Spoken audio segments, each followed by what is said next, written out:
fixated on a track like this, 'cause the music makes me high. And if I only got one more night, I'm gonna leave out a loud goodbye. What we are witnessing here is the return of Titans.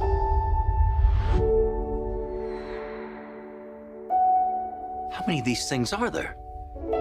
17 and counting. That's messed up.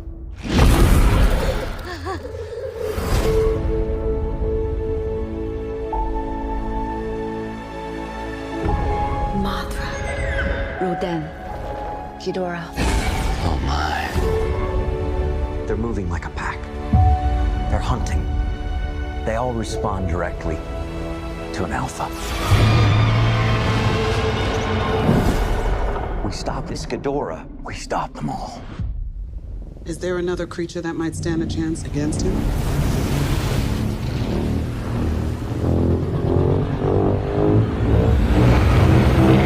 My God. Zilla.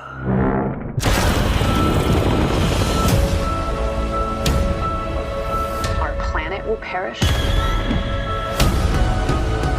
and so will we. Unless we set Godzilla free.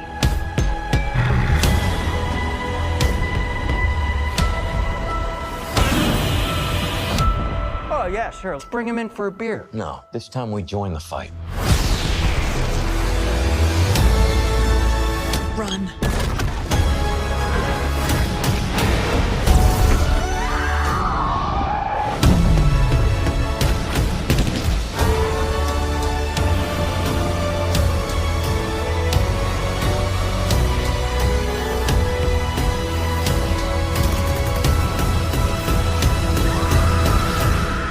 This is Godzilla's world.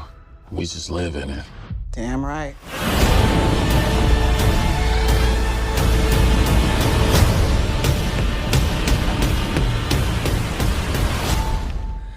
What up, what up, what up?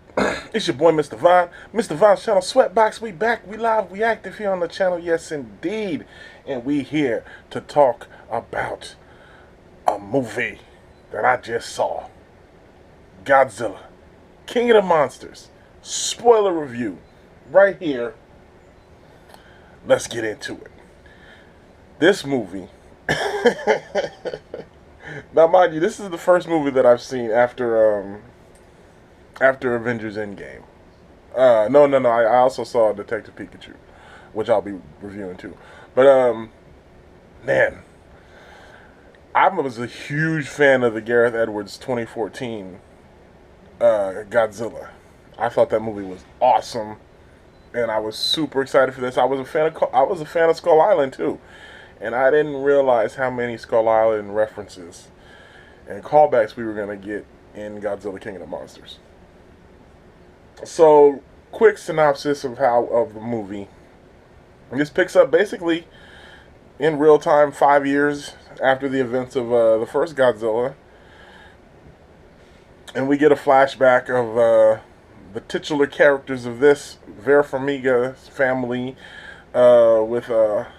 11, what's her name? I don't know. I should probably pull up the cast list.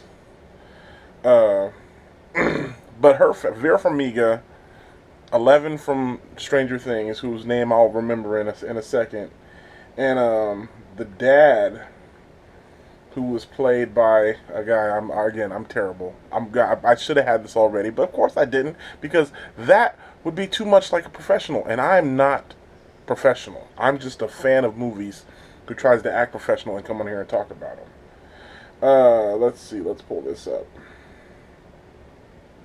But anyway, as we're pulling this up, the opening scene is of her family in San Francisco dealing with the aftermath, or not even the aftermath, of living through the Godzilla attack as he destroys San Francisco. And they have a son. Vera Farmiga and her husband have a son, and he gets killed by Godzilla. I'm pretty sure Godzilla stepped on him. Or maybe he knocked the building over and the building fell on their son. Either way, Godzilla killed their son. And they're not dealing with that very well.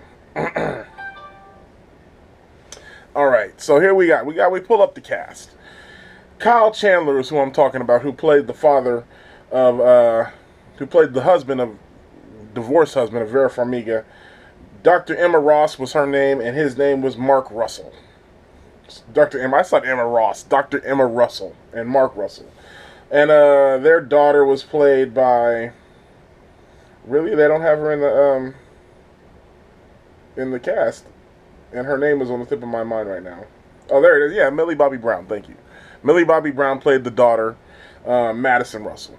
So those three are the titular characters of this movie, and they are the humans in which this story is based around. We also have my man Ken Watanabe coming back as Kiro Tosawa. Thomas Middleditch I liked his character in this movie. He was good. Bradley Whitfield was the man. He had the best one-liners, and he was the only one who was like me. He was like, yo, really? Aisha Hines played the military, and I love this. Her casting was good, and she's really been casting some good stuff lately. I saw her in,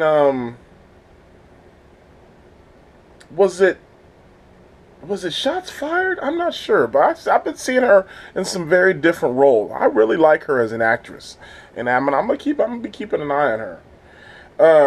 Zhang Ziyi played Dr. Chen, and she also played her twin sister, who I believe was also named Dr. Chen. And my man O'Shea Jackson Jr. played Barnes, military grunt, getting it done, but he was very entertaining also. My favorite, of course, I can't forget Charles Dance. You know what I'm saying? Tywin Lannister, who played the villain. So that's basically the cast. We ran that down. Sally Hawkins did return as Vivian Graham from the first one. She gets stepped on. She gets stepped on and dies. And Ken Watanabe takes it hard. How do they not have Ken Watanabe on this cast list?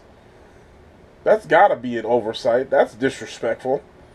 Wow. I'm looking at this cast list and they don't got Ken Watanabe on there. That's disrespectful. Anyway, so let's get to the movie. Okay, now that we got the cast list out the way. Because the real kings are the real cast is these fucking monsters. And they coming in doing the work. And this was awesome. I loved it. This just starts out from the jump. The opening scene is them being there for the birth of Mothra, larval form Mothra, caterpillar Mothra.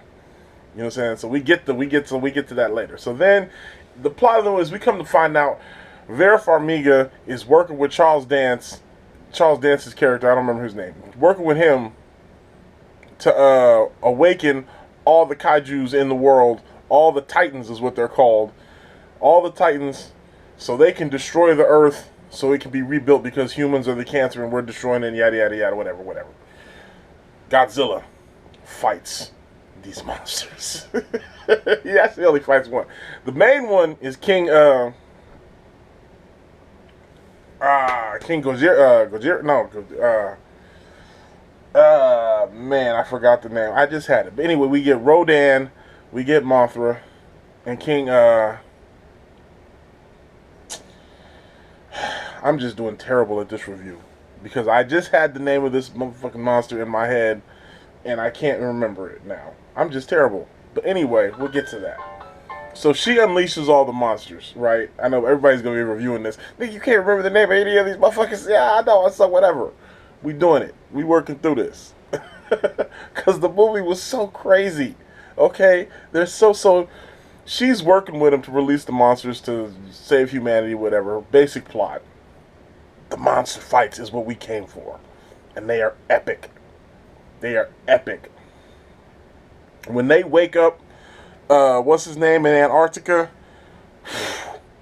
Epic. I loved everything about it. All the scenes in this, the scale, the scope in which they're able to do this and to make it look, I loved it. I thought this movie was awesome. Yes, the human characters are flawed and they're weak, and her motivations, her motivations for doing what are like, you're an idiot.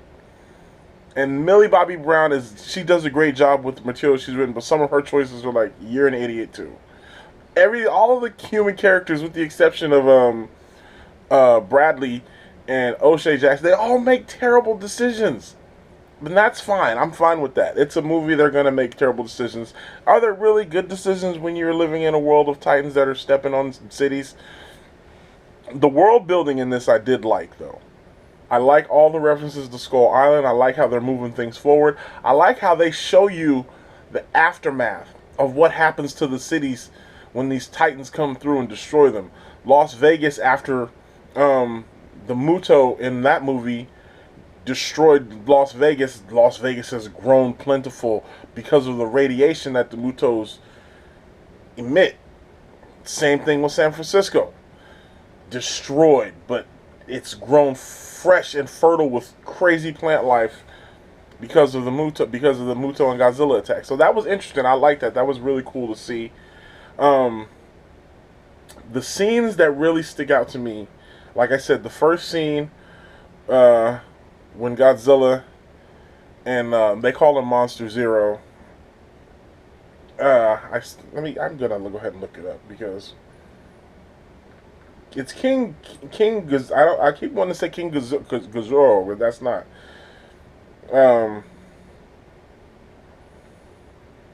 But the epic scenes. Sorry, I'm getting so distracted. The epic scenes in this are when he first gets unleashed from the ice, and Godzilla shows up, and they have this dope fight, and then my favorite sequence in the movie is Rodan escaping the volcano and destroying that whole village city.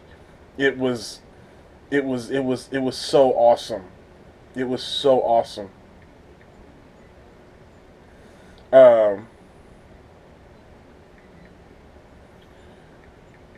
Also, the scene in which he's flying and he's taking out the fighter jets. That scene you see in the trailer where he does the barrel roll and just woo! It was so epic. I loved everything about it, and how they had King Ghidorah. Thank you. Thank you. I'm so glad I'm so mad my mind is failing me at my age that I had to look it up as I'm doing the video, because I had it. I should have known it, King Ghidorah. But the scene where Rodan is chasing them and they fly into the King Ghidorah storm, which, by the way, let me mention the fact, how epic is that the King Ghidorah is so hard, he causes a Category 5 hurricane wherever he travels.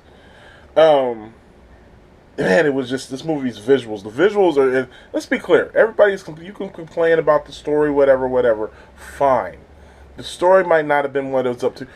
Do you really care? Say it had the best story ever, and then the monster fights were terrible, because that's what you guys complained about in the first one, was we didn't get enough monster fight in the first one, which I agree. I was very annoyed with how they kept cutting away from the scenes in the first one, even though I love the first Godzilla movie. They give you all of that and then some in this one. So yeah, whatever. I'm fine with it. I thought the movie lives up to the hype. If you're a fan of the Godzilla lore, you might have a different opinion. That's fine. That's your right. I thought this movie lived up to what it delivered.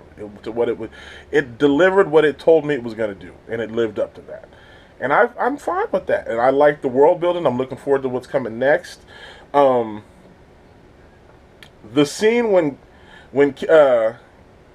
he's fighting Ghidorah, when he's fighting King Ghidorah, when Godzilla's fighting King Ghidorah, and they kill Godzilla,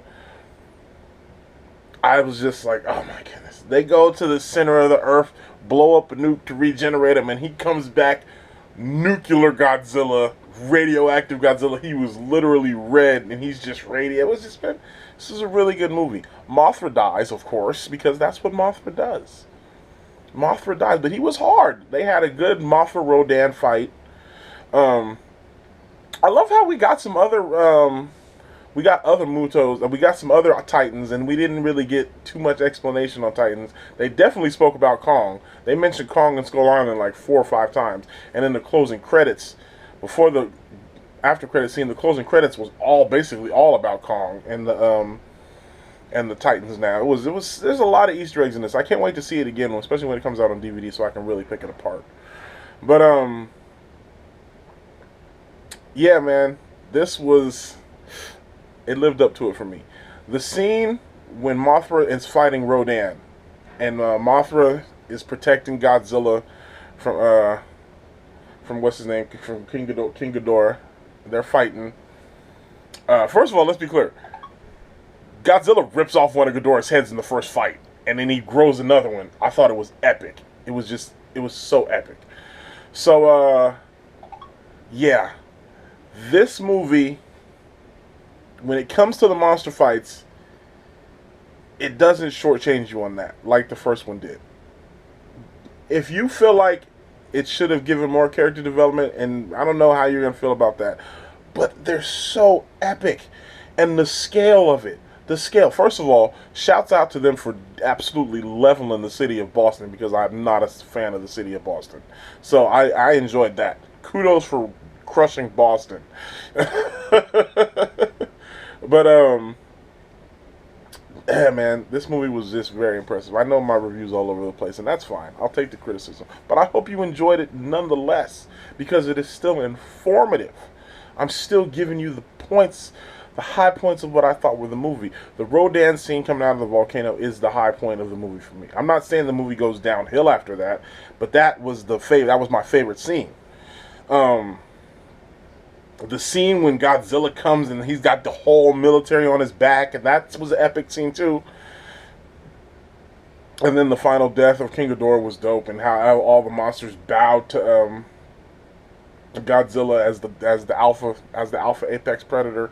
One thing I wanted to get back on that I didn't touch on, I wanted to see more of the other Titans. You got a little brief shot of the other ones. That was like a mammoth one. It looked like there was another Muto from the first one. I don't know, but even there was a couple. There was like this crawly spider looking thing that kind of looked like one of the things we saw on Skull Island, which really ties into the fact that I really want to see how they're gonna. I'm interested to see how they're gonna build off the lore of Skull Island. So I'm excited. I'm excited to see where they go forward with this. Kong versus Godzilla is next, obviously, and I'm looking forward to it. So, does this movie have flaws? Of course, every movie does. It's not enough for me, in my opinion, to take away from what I came to see from that movie, which is giant monsters fighting each other, and they gave me that in spades. So I'm going to give this movie, out of 10, I'm going to give it a 7.5.